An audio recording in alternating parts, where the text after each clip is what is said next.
জড় সম্পদকেই সবকিছু বলে মনে করে, তাদের জীবনের পরম লক্ষ্য বলে মনে করে, তাদের বলা হয় কৃপণ।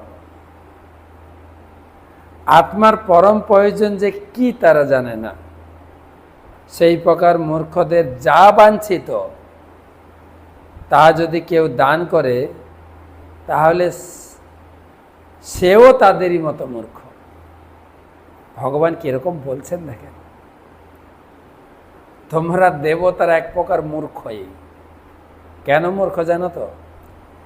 এক তো নিজের জীবনের উদ্দেশ্য জানো না, তাই বৃত্রাসুরের হাত থেকে রক্ষা পাওয়ার জন্য আবেদন করেছ। আরেক দিক দিয়ে তোমরা মূর্খ কিসের জন্য বলো তো? যে যা চায় দিয়ে দাও। যে যা চায়, দেবদেবীর পূজা করে লোকে কত কিছু চায়, আর দেবদেবীরা তাদের মনোবাসনা পূর্ণ করেন বলে দেবদেবীর মন্দিরে এত ভিড়। কৃষ্ণ ঠাকুর তো বেছে বেছে দেন, সেই জন্য কৃষ্ণ মন্দিরে ভিড় নেই, মানে প্রদীপ জ্বালানোর লোক পাওয়া যায় না। কিন্তু ভগবান এখানে বলছে তোমরা এক প্রকার মূর্খ। ভাগবতমে বলা হয়েছে, গুরু ন সৎসাৎ, জননী ন সৎসাৎ, পিতা ন সৎসাৎ, স্বজন ন সৎসাৎ। যে গুরু তার শিষ্যকে যদি কৃষ্ণের পথে, কৃষ্ণ ভক্তির পথে পরিচালনা করতে না পারে, তার গুরু হওয়ার যোগ্য নয়। কেবল দক্ষিণা নেব আর পা ধোয়াবো, ওটা নয়। দৈবম ন সৎসাৎ, কোনো দেবতা যদি পূজা পাবে আর ভক্তদের দান দেবে, বর দেবে, সেও দেবতা নয়। দেবতাদের কাজ হচ্ছে তাদের ভক্তদেরকে কৃষ্ণ ভক্তিতে নিযুক্ত করা। সরস্বতী মা করেছেন, চৈতন্য লীলাতে পাওয়া যায়। চণ্ডী মা বলেছেন, চণ্ডীদাস গঙ্গা স্নান করতে গেছিলেন, গঙ্গাতে একটা সুন্দর পদ্ম ফুল ভেসে আছে, সে তো চণ্ডী ছাড়া কিছু বোঝে না। সেই পদ্ম ফুলটা যেই চণ্ডীমার চরণে অর্পণ করতে গেছেন, চণ্ডী মূর্তি থেকে বেরিয়ে চণ্ডীদাসের হাত ধরে নিয়েছে, বলছে না না না, এটা গোবিন্দের চরণে অর্পিত হয়েছে, তুমি আমার চরণে না দিয়ে আমার মাথায় দাও, আমি তোমার ভক্তিতে খুব খুশি। এটা ভালো কথা বলছি, শোনো, এখন থেকে তুমি রাধা কৃষ্ণের ভজনা করো আর রাধা কৃষ্ণের পদ রচনা করো, তাতে তোমার জীবন কৃতার্থ হয়ে যাবে। তখন থেকে রাধা কৃষ্ণের পদ লিখতে শুরু করবে। আর সরস্বতী দেবীর কথা তো চৈতন্য চরিতামৃতে আছে, কেশব কাশ্মীরকে কৃপা করলেন যে তুমি যাও, আমার উপাসনা করে তোমাকে একটা স্পেশাল বর দিচ্ছি, যাও নিমাইয়ের চরণে আত্মসমর্পণ করো। নিমাই হচ্ছেন আমার প্রভু। এরকম অনেক কথা আছে, অনেক। তাই এখানে বলছেন, দেবতাদেরকে বলছেন তোমার একটা মূর্খ দুদিক থেকে। একদিক থেকে আমার কাছে জড়জাগতিক বাসনা করেছো, আরেকটা দিক থেকে হচ্ছে তোমরা তোমাদের ভক্তরা যে যা চাই দিয়ে দাও। একজন পাঠক বলছেন, দেবতারা হচ্ছেন চকলেট দোকানদার আর ভগবান হচ্ছেন পিতা। বাচ্চারা যখন চকলেট খেতে চায়, মা বাবা মানা করে, দান নষ্ট হবে, চকলেট খেও না, মা বাবা খেতেই দেয় না চকলেট। কিন্তু কোনো ক্রমে কিছু যদি টাকা হাতে পায় বা পয়সা হাতে পায়, ছুটে যায় চকলেট দোকানে চকলেট কিনতে, দোকানদার দিয়ে দেয়। দোকানদার ওই বাচ্চা চকলেট খেলে ভালো হবে কি ক্ষতি হবে ওইসব দেখেন না, দিতেই থাকে, তাদের পয়সা পেলেই হবে। দেবদেবীরা এইরকম। এখানে বলছেন কৃপণ তিনি যে কেবল নিজের জন্য প্রার্থনা করেন।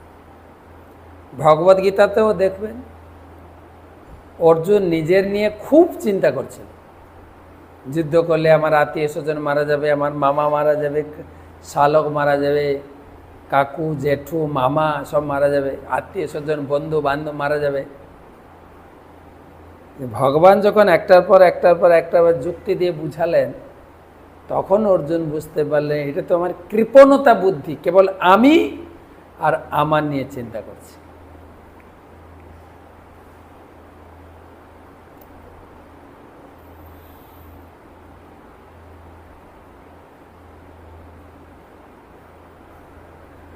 মূর্খের মতো জড়জাগতিক বিষয় যে প্রার্থনা করে, সে জানে না তার স্বার্থ, আর তাহলে যে তাকে সেই দান করে সেও মূর্খ। কিন্তু কৃষ্ণ মূর্খ নন, তিনি হচ্ছেন বুদ্ধিমান। চৈতন্য চরিতামৃতে কবিরাজ গোস্বামী তুলে ধরেছেন,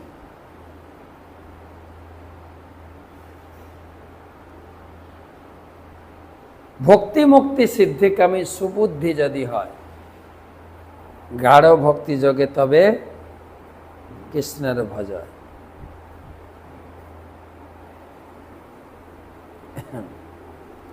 তারপরে বলছেন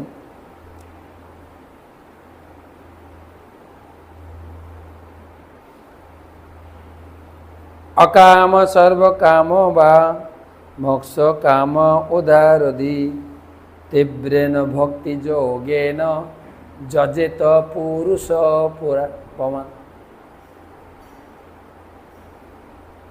সে কামনা বাসনা হোক, নিষ্কাম হোক, মোক্ষকামী হোক, কৃষ্ণের পূজা করো।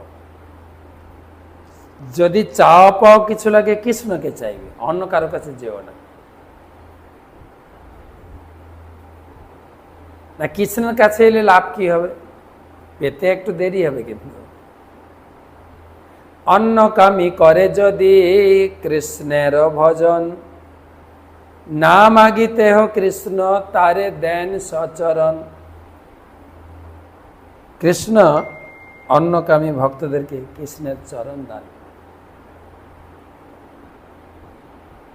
কবিরাজ গোস্বামী বর্ণনা করেছেন এবং কৃষ্ণদাস কবিরাজ গোস্বামী তুলে ধরেছেন। কৃষ্ণ কহে আমা ভজে মাগে বিষয় সুখ, অমৃত ছাড়ি বিষ মাগে এ কোন মূর্খ। প্রভুপাদ এখানে লিখছেন বিষয়কে বলা হয় বিষ, যার যত বিষয় তার কাছে ততটাই বিষ।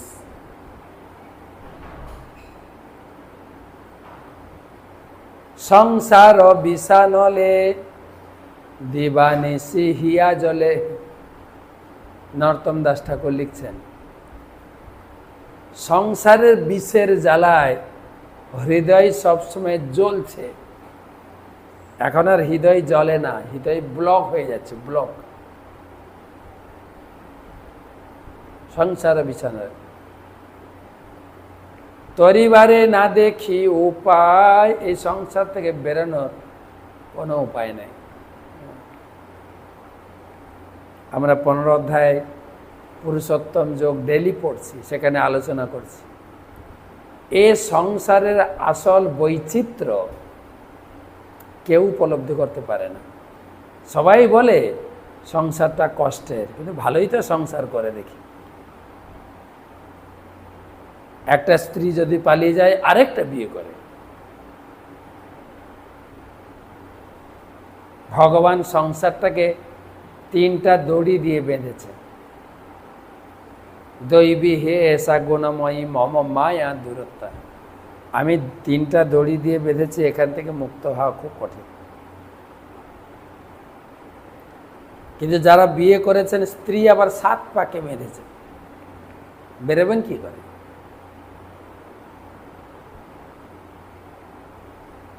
তাই কৃষ্ণ কহে আমা ভজে মাগে বিষয় সুখ, অমৃত ছাড়ি বিষ মাগে এ কোন মূর্খ। আমার সেবাটা হচ্ছে অমৃত,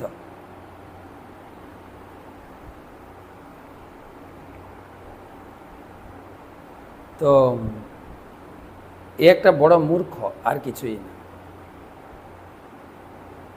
তাই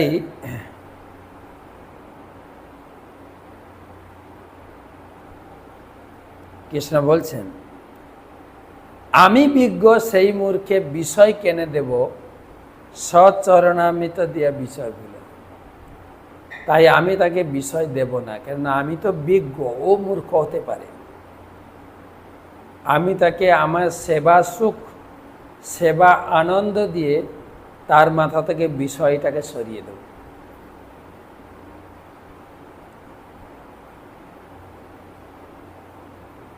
তো এখানে বহুপাত ছিল বিশ্বনাথ চক্রবর্তী ঠাকুরের একটা উদাহরণ দিয়েছে। এই প্রসঙ্গে ছিল বিশ্বনাথ চক্রবর্তী ঠাকুর মন্তব্য করেছেন যে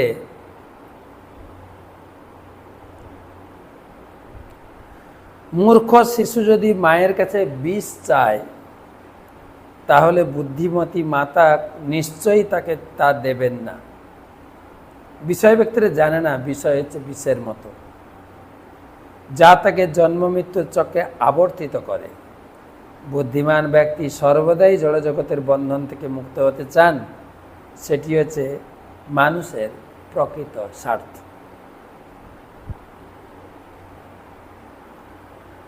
তো দেবতাদের উদ্দেশ্যে ভগবান জ্ঞান গর্ভ তার বক্তৃতা প্রদান করলেন। স্বয়ং নিঃশ্রেয়সং সংবিদ্যান ন বক্তজ্ঞায় কর্মহি ন রাতিরোগী ন পথ্যম বাঞ্ছতোপি ভিষক্তম। স্বয়ং নিঃশ্রেয়সং বিদ্যান ন বক্তজ্ঞায় কর্মহি ন রাতিরোগীণ পথ্যম বাঞ্ছতোপি ভিষক্তম। ভগবত ভক্তি সম্বন্ধে পূর্ণরূপে অভিজ্ঞ শুদ্ধভক্ত কখনো মূর্খ ব্যক্তিকে জড় সুখ ভোগের জন্য সকাম কর্মে যুক্ত হওয়ার শিক্ষা দেন না।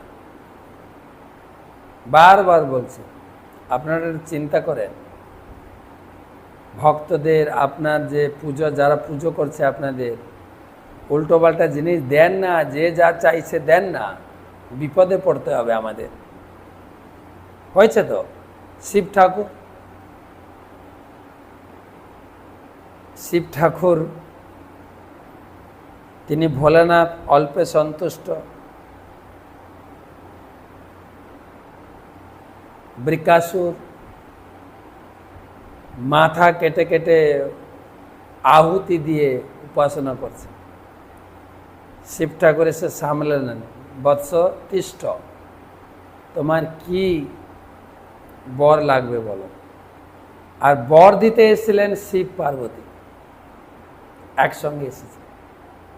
পার্বতীকে দেখে তার এত মোহিত, পার্বতী তো জগৎ জননী, বিশ্ব সুন্দরী নয়, ব্রহ্মাণ্ড সুন্দরী, মায়া দেবী।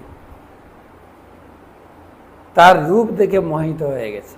তো চিন্তা করছে, এমন একটা বর চাইব শিবকে মেরে দিলে আমি সতীকে লাভ করতে পারব। তো বলছেন, আমাকে এমন একটা বর দিন যার মাথায় হাত দেব সে ভস্ম হয়ে যাবে। শিব ঠাকুর বললেন তথাস্তু। এবারে যেই তথাস্তু বলেছেন, তখন বলছে, আচ্ছা আপনি যে আমাকে বর দিলেন, বরটা ঠিক আছে কিনা আপনার মাথায় হাত দিয়ে আমি পরীক্ষা করব। আর শিব তখন যায় কথা, বর দিয়েই ফাঁপড়ে পড়েছে। দৌড় দৌড় দৌড় দৌড় দৌড় কোথাও গিয়ে বৈকুণ্ঠপতি নারায়ণের দরবারে গিয়ে পৌঁছেছেন। ভগবান নারায়ণ বলছেন, তোমাকে আমি বলেছি না একটু ভেবেচিন্তে বর দাও। ভগবান নারায়ণ একজন সুন্দর ব্রাহ্মণের বেশ ধরে হাজির। সে বিকার যে রাস্তা দিয়ে দৌড়ে দৌড়ে যাচ্ছিলেন, যে কি ব্যাপার, এত হন্তদন্ত হয়ে কোথায় দৌড়াচ্ছেন? বলছে, আর বলো না, এই শিব ঠাকুর আমাকে একটা বর দিয়েছে, যার মাথায় হাত দেব সে ভস্ম হয়ে যাবে। আমি উনার মাথায় হাত দেব, দেখি বরটা ঠিক আছে কিনা। ভগবান নারায়ণ তো মায়াদেবী দিয়ে বুঝিয়ে দিয়েছেন, তার মাথার তার ব্রেনটা গুলিয়ে দিয়েছেন। বলছেন ও তাই শিব ঠাকুর আপনাকে বর দিয়েছেন। আপনি জানেন তো শিব ঠাকুর ভোলেনাথ কখন কি বলে ঠিক নেই। বলছে ওই জন্য তো ওর মাথায় হাত দিয়ে আমার বরটা পরীক্ষা করতে চাইছে। বলছে আপনি ওর পিছনে ছুটেন না, বেকার সময় নষ্ট করছেন। আপনার নিজের মাথা তো আছে, নিজের মাথাতে একটু হাত দিয়ে দেখুন না।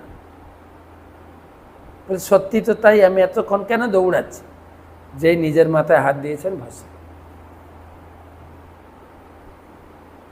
ভগবান শিব ঠাকুরকে বলছেন আমি বলছি না একটু ভেবে চিনতে বর দে, সবসময় এরকম বিপদে পড়লে আমি কি করে রক্ষা করব, আমারও তো বিপদ হয়ে যাবে। তাই প্রভুপাদ তাৎপর্যে লিখছেন দেবতাদের বর দেওয়া আর ভগবানের বর দেওয়ার মধ্যে এটাই হচ্ছে পার্থক্য। গীতাতেও বলেছেন দেবদেবীরা যা দেবে ক্ষণস্থায়ী, কিন্তু আমি ভেবে চিনতে যেটা দেব সেটা চিরস্থায়ী। নেহা বিক্রমণা সহস্তি পত্তাবায় ন বিদ্যতে স্বল্পমপস্য ধর্মস্য ত্রায়তে মহত ভয়াত। আমার দেওয়া বর কিঞ্চিত মাত্র হলেও ও নষ্ট হয় না, চিরস্থায়ী বর আমি দিই। ধ্রুবকে বর দিয়েছি, চিরস্থায়ী একটা প্ল্যানেট, একটা লোক দিয়ে দিয়েছি। কিন্তু ব্রহ্মাজি, শিব ঠাকুর এনারা বর দিয়েছেন রাবণকে, হিরণ্যকশিপুকে, সেই বর টেকেনি। কিছুটা জ্বালাতন করেছে জগতে, কিন্তু বর টেকেনি না। কোনো ভক্ত মূর্খতাবশত বিষয় ভোগের বর প্রার্থনা করতে পারেন, কিন্তু সেই প্রার্থনা সত্ত্বেও ভগবান তাকে ওই ধরনের বর দেন না। তাই যারা অত্যন্ত বিষয়াসক্ত তারা সাধারণত শ্রীকৃষ্ণের বা বিষ্ণুর ভক্ত হয় না, তারা অল্প বুদ্ধি সম্পন্ন দেবদেবীর পূজা করে। কেন দেবদেবীরা চিন্তা ভাবনা না করেই বর দিয়ে দেবেন। তাই ভগবত গীতাতে বলছেন দেবদেবীরা যা বর দেবেন সেটা হচ্ছে পেয়, কিন্তু আমার কাছ থেকে যেটা পাবে সেটা হবে শ্রেয়। শ্রেয় মানে কষ্ট করে লাভ করা হয় চিরস্থায়ী, আর পেয় মানে সহজে লাভ করা যায় ক্ষণস্থায়ী। এটা বিচার করে দেখতে হবে। আমি 5 বছরের জন্য মন্ত্রিত্ব পদ লাভ করার জন্য লড়াই করব, না সংসার জীবনকে শেষ করে আমি চিন্ময় ধামে যাব, সেটা দেখতে হবে কোনটা করব। তাই কামস্তৈস্ত হিত জ্ঞান প্রপদ্যন্ত অন্য দেবতা তং নিয়ম অবস্থায় নিয়মানুসার। এই জগতে লোক দেবদেবীর পূজার প্রতি আকৃষ্ট, শুধু একটু বর লাভ করে। মঘবন জাত ভদ্রম বোধঞ্চ ঋষি সত্তমম বিদ্যাব্রত তপসারম গাত্রম যাজত মাম চিরম। মঘবন জাত ভদ্রম দধঞ্চম ঋষি সত্তমম বিদ্যাবত তপসারম গাত্রম যাজত মাম চিরম। হে ইন্দ্র, তোমার মঙ্গল হোক। অঘবন, তোমরা ঋষি শ্রেষ্ঠ দধিচির কাছে যাও। বিদ্যা ব্রত তপস্যার দ্বারা তার শরীর অত্যন্ত দৃঢ় হয়েছে, অবিলম্বে তার কাছে গিয়ে তার দেহ প্রার্থনা করো। দেবতারা ভোগী, সেজন্য ভগবান ভোগের মতো উত্তর দিয়েছে। তোমরা যেটা চাইছো বৃত্রাসুরের হাত থেকে উদ্ধার করো, আমাদেরকে রক্ষা করো, আমি সরাসরি যাচ্ছি না, তবে একটা রাস্তা বলে দিচ্ছি। দধিচি মুনির আশ্রমে যাও, দধিচি মুনির দেহটাকে চাইবে, সেই দেহের অস্থি দিয়ে তীরের শলাকা বানাবে, সেইটা দিয়ে বৃত্রাসুরকে বধ করতে পারবে। এটা একটা কেমন কথা না? দেবতাদেরকে ভগবান বলছে তোমরা যাবে, দিয়ে প্রার্থনা করবে, হে দধিচি মুনি আপনি মরে যান, আপনার হাড় দিয়ে অস্ত্র বানিয়ে আমরা বাঁচার জন্য বৃত্রাসুরকে বধ করব। দেখা যায় না এরকম? আমাদের রাজনীতির নেতারাও একে ওকে মেরে দিয়ে নিজে গদিতে বসবে, ভোগের আকাঙ্ক্ষা। আর দেবতাদেরকেই বুদ্ধি দিচ্ছে। সেই দধিচি মুনির আশ্রম নৈমিষারণ্যে আমি কয়েকবার গেছি, খুব সুন্দর জায়গা। নৈমিষারণ্য থেকে আপনার 20-22 কিলোমিটার। নৈমিষারণ্য দর্শন করে দধিচি আশ্রম, যদি আপনি নৈমিষারণ্য যান, অযোধ্যা যান, ওই এলাকায় পড়ছে, যেখানে দধিচি মুনির আশ্রম। একটা গৌড়ীয় মঠ আছে, দধিচি কুণ্ড আছে, দেবতারা যেখানে এসে কুণ্ডতে স্নান করেছিলেন, দিয়ে দধিচি মুনির কাছে প্রার্থনা করে দেহ চেয়েছিলেন। গীতার জ্ঞান দিয়েছেন যে এই দেহ হচ্ছে নশ্বর, একদিন না একদিন নষ্ট হবে, তাই আপনি মরে যান, আপনার দেহটা দেন, আমরা অস্ত্র বানিয়ে আমরা নিজেদেরকে রক্ষা করব, ভোগ করব। কীরকম কালচার! আমারও তো তাই, কোনো একটা জীবকে হত্যা করে খেয়ে বেঁচে আছে। আমাদের হিন্দু লোকেরা বলে মাছ মাংস না খেলে শরীরের পুষ্টি সাধন হবে না, তাই পরকে মেরে খেয়ে নিজের চর্বি বাড়াচ্ছে। আর এখানে দেবতারাও তাই, দেবতাদেরকে বুদ্ধি দিলেন ভগবান, তোমরা যাবে, দধিচি মুনির শরীরটা অত্যন্ত দৃঢ়। কিসের ভাবে দৃঢ় হয়েছে? ব্রত